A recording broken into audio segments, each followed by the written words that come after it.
Transforme o mundo com a alegria de Jesus. Estamos em momento de campanha.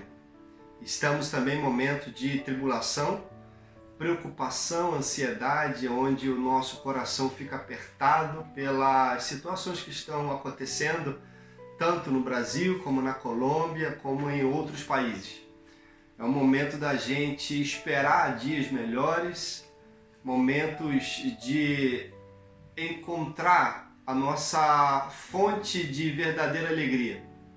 A nossa palavra, a nossa Bíblia vai dizer que temos uma fonte de verdadeira alegria.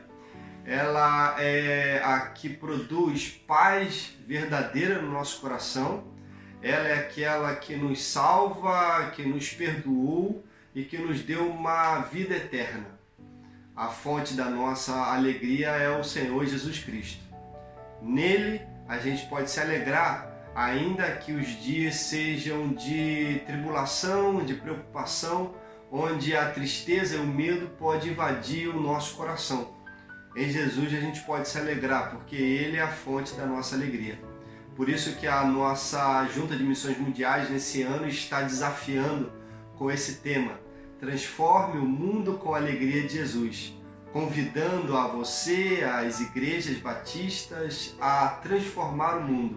Ainda que o mundo esteja coberto pela tristeza, preocupação e pelo medo, a gente sabe que em Jesus a gente pode se alegrar. Encontramos na Bíblia uma história onde o apóstolo Paulo, com outros discípulos, estava também passando por um momento de tribulação. E nessa história a gente pode perceber o que acontece nesse momento com o verdadeiro cristão. Com o cristão que entende a missão e que tem esse compromisso com o Senhor Jesus Cristo. Eu quero te convidar a ler o livro de Atos, capítulo 16, versículo 25 ao versículo 34. Na minha versão, diz o seguinte: mais ou menos à meia-noite, Paulo e Silas estavam orando e cantando hinos a Deus, e outros presos escutavam. De repente, o chão tremeu tanto que abalou os alicerces da cadeia. Naquele instante, todas as portas se abriram e as correntes que prendiam os presos se arrebentaram. Aí, o carcereiro acordou e, quando viu que os portões da cadeia estavam abertos, pensou que os prisioneiros tinham fugido. Então puxou a espada e ia se matar. Mas Paulo gritou bem alto: não faça isso. Todos nós estamos aqui. Aí o carcereiro pediu que lhe trouxessem uma luz. Entrou depressa na cela e se ajoelhou, tremendo aos pés de Paulo e Silas. Depois levou os dois para fora e perguntou: Senhores, o que devo fazer para ser salvo? Eles responderam: creia no Senhor Jesus e será salvo você e as pessoas da sua casa. Então eles anunciaram a palavra do Senhor ao carcereiro e a todas as pessoas da casa dele. Naquela mesma hora da noite, disse a Bíblia, o carcereiro começou a cuidar deles, lavando os ferimentos da surra que haviam levado. Logo depois, ele e todas as pessoas da sua casa foram batizados. E no versículo seguinte, diz o seguinte: em seguida, ele levou Paulo e Silas para a sua casa e lhes deu comida. O carcereiro e as pessoas da sua casa ficaram cheios de alegria, porque agora criam em Deus. Essa história é muito interessante porque o apóstolo Paulo estava na sua segunda viagem missionária. Ali ele chegou na cidade de Filipos e logo foi a um lugar à beira do rio para pregar a palavra, onde conheceu Lídia, uma vendedora de púrpura, uma mulher que estava muito interessada na mensagem. Disse a Bíblia que ela aceitou a mensagem do apóstolo Paulo e também dos seus companheiros de viagem. Logo ela levou eles para a casa dela, onde ali começou uma espécie de pequeno grupo. Nesse momento, ela, juntamente com toda a sua casa, foram batizados e começaram o desenvolvimento da obra missionária naquela cidade de Filipos. É interessante porque Paulo ficou muitos dias ali. E disse a Bíblia que todos os dias ele e os demais companheiros de missão iam ao lugar de oração à beira do rio. E ali aconteceu algo, um certo dia aconteceu algo diferente. Uma jovem escrava que tinha espírito de adivinhação, ela olhava para Paulo e seus companheiros e falava: esses homens são servos do Deus Altíssimo, eles pregam a salvação. Nesse momento, então, depois de muitos dias que essa jovem fazia esse anúncio ou gritava nas ruas acerca da identidade de Paulo e da consequência da fé que Paulo pregava, Paulo então expulsou o demônio que aprisionava essa jovem. O fato levou um certo alvoroço naquela região, porque essa jovem era uma escrava e tinha donos. Os donos ganhavam dinheiro porque ela adivinhava, então isso produzia muita riqueza para eles. Nessa situação, Paulo e Silas foram presos, foram castigados e encontramos então com eles nessa situação. Estavam agora na prisão. Após levar muita surra, após serem castigados severamente, estavam naquela prisão presos.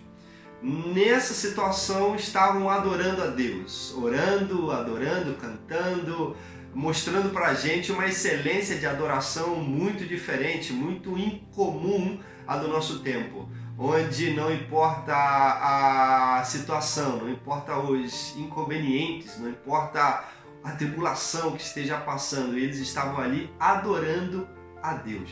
E isso despertou uma curiosidade nos demais presos, que todos estavam escutando eles ali naquela situação. Mas à meia-noite, disse a Bíblia, que algo diferente aconteceu. Veio como um terremoto muito forte, todas as portas foram derrubadas. Nesse momento, o carcereiro, que estava ali atento a tudo, pensou: todo mundo fugiu, todos os presos fugiram. A atitude que ele teve foi justamente de tentar se matar, porque isso seria o resultado se ele fosse até o superior e contar o que havia acontecido. Logo, no meio dessa atitude de tentar se matar, o apóstolo Paulo grita do fundo da cadeia: não faça mal, não faça a ti mesmo nenhum mal.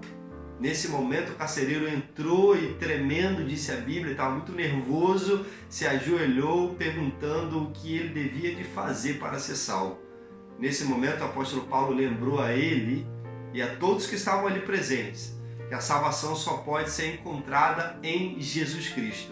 E essa salvação é por meio da fé. Logo, era necessário que ele cresce em Jesus e encontrasse em Jesus essa salvação. Essa história é muito fantástica, interessante, porque logo depois o carcereiro levou Paulo e Silas para a sua casa e depois de ouvir uma vez mais o Evangelho, ele com a sua casa aceitaram a Jesus, foram batizados e ele começou então a cuidar de Paulo e Silas, a lavar suas feridas, a cuidar das feridas que talvez ele mesmo tinha provocado em Paulo e Silas dias antes. Naquele momento ele estava servindo aos missionários. Estava também experimentando algo diferente, porque disse a Bíblia que no momento que ele creu em Jesus, a alegria de Jesus invadiu seu coração e de toda a sua casa.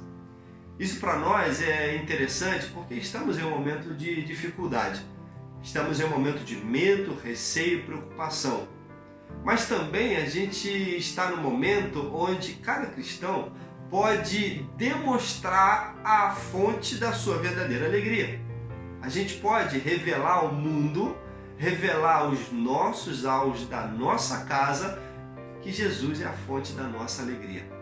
E quando a gente entende isso, meus irmãos, isso traz para a nossa vida algumas consequências. Quando eu tenho em Jesus a fonte da minha alegria, isso produz em mim algumas coisas. Por exemplo, se Jesus é a fonte da sua alegria, uma coisa que você vai fazer, que Paulo e Silas estavam fazendo, é adorar a Deus de maneira incondicional. Adorar a Deus sem importar o tempo, sem importar a situação, sem importar as dificuldades. Por quê? Porque a gente, quando recebe a salvação que Deus nos deu por meio do seu Filho, a nossa atitude é de render a Ele adoração, render a Ele o nosso culto agradável, render o nosso coração reconhecendo que em Deus a gente tem tudo que a gente precisa. Talvez pensamos, preciso de saúde, preciso de emprego, preciso de melhores condições de vida para adorar a Deus de verdade. Paulo nos ensina que não precisamos de muita coisa porque em Cristo já temos o suficiente. Em Cristo já tenho a verdadeira motivação para adorar a Deus, sem importar se estou numa prisão ou se estou livre caminhando na rua, sem importar se estou preso dentro de casa com medo de um vírus ou se estou blindado completamente sem medo algum. Com Cristo a gente pode adorar a Deus de maneira incondicional. Também a gente aprende que quando temos a verdadeira alegria, a gente tem compaixão pelos outros. Quando o carcereiro estava com a espada na mão a ponto de se matar, Paulo gritou: não te faça nenhum mal. Muito importante essa preocupação que Paulo revelou com o carcereiro. Uma atitude de compaixão. A gente é chamado a ter compaixão com os demais, com os nossos próximos. Somos convidados por Deus a sempre olhar ao outro com esse olhar de compaixão. Um olhar que busca o bem do outro, busca a saúde do outro, busque que o outro esteja em condições favoráveis, ainda que eu esteja em condições tristes. A compaixão me leva então a sair de mim buscando o bem do próximo. Também a gente entende que quando Jesus é a fonte da nossa alegria, entendemos que existe um compromisso de cada discípulo de Jesus com a missão dele. É interessante que no versículo 31, quando houve a pergunta, o que eu devo fazer para ser salvo, do carcereiro, Paulo vai dizer o seguinte: crê no Senhor Jesus e você e sua casa serão salvos. Esse entendimento da responsabilidade com a missão de Jesus deve estar constantemente no nosso coração. A situação hoje é de preocupação. Como podemos cumprir com a missão de Jesus nesse momento? Se a gente olha para o mundo, existe desespero. Se a gente olha para o mundo, existe tristeza. Mas a gente que tem um compromisso com a missão de Jesus entende que nele temos a fonte da nossa alegria. O que a gente pode fazer para que o mundo se alegre em Jesus? Para que o mundo conheça Jesus? Esse é o nosso chamado. Pregar o Evangelho de maneira incondicional, a tempo e fora de tempo. Em momentos alegres, mas também em momentos tristes. Cada cristão é convidado por Jesus a pregar o Evangelho de maneira irremediável e com um compromisso total com a missão de Jesus Cristo. O resultado disso, o resultado dessa vida como adorador incondicional, o resultado dessa compaixão para os outros, o resultado desse compromisso fiel com a missão de Jesus Cristo é que Jesus vai estar constantemente do nosso lado, fortalecendo a nossa fé, fortalecendo o nosso coração para que a gente permaneça fiel a Deus, fiel ao chamado que Ele nos fez. Também o resultado do nosso compromisso como discípulo, como cristão, será evidente na vida de outros. Porque quando uma pessoa encontra com a fonte de verdadeira alegria que é Jesus, a vida desse outro será mudada, mas não somente a vida dele, como o mundo dele. Sim, o mundo de alguém será transformado, como aconteceu com o carcereiro e toda a sua casa. Jesus perdoou, Jesus salvou, Jesus transformou, logo a alegria de Jesus entrou no coração dele, que ele, naquele momento, talvez o momento mais difícil que ele passou na sua vida, ele encontrou a verdadeira alegria. E quando o carcereiro encontrou com essa verdadeira alegria, ele teve uma atitude que me chamou muito a atenção. A atitude dele foi de cuidar de Paulo e de Silas. Foi servir eles naquela condição, levando para a sua própria casa e botando seus recursos à disposição deles para cuidar, para sarar as feridas de Paulo e Silas. O resultado da pregação do Evangelho nas vidas é vidas cheias de alegria, vidas contagiadas pela alegria de Jesus Cristo. Nessa campanha de missões mundiais, estamos sendo desafiados por Deus a enfrentar esse momento com atitudes corretas. Nesse momento, necessitamos reforçar princípios que dirigem a vida dos cristãos. Princípios de verdadeira adoração, de compaixão e de compromisso com a missão. Portanto, eu quero deixar para você essa mensagem. Adore a Deus de maneira incondicional. Tenha compaixão pelos outros. Entenda o seu compromisso com a missão. Missões não pode parar. E não é essa situação que vai deter a obra de Deus pelo mundo. Não é um vírus que pode deter a pregação do Evangelho nesse mundo. E a gente, como cristão, entende que isso não pode acontecer. Então eu quero desafiar você a seguir orando por missões mundiais, por cada missionário, por cada país, por cada trabalho que é realizado pela Junta de Missões Mundiais através dos seus missionários. Também eu quero desafiar você a entregar essa oferta missionária com muita generosidade, com muito amor, com sacrifício também. E quero que você possa estar mobilizando sua família, sua igreja, para entregar essa oferta de amor no dia especial e para se comprometer também com a adoção de algum missionário, de alguma família missionária.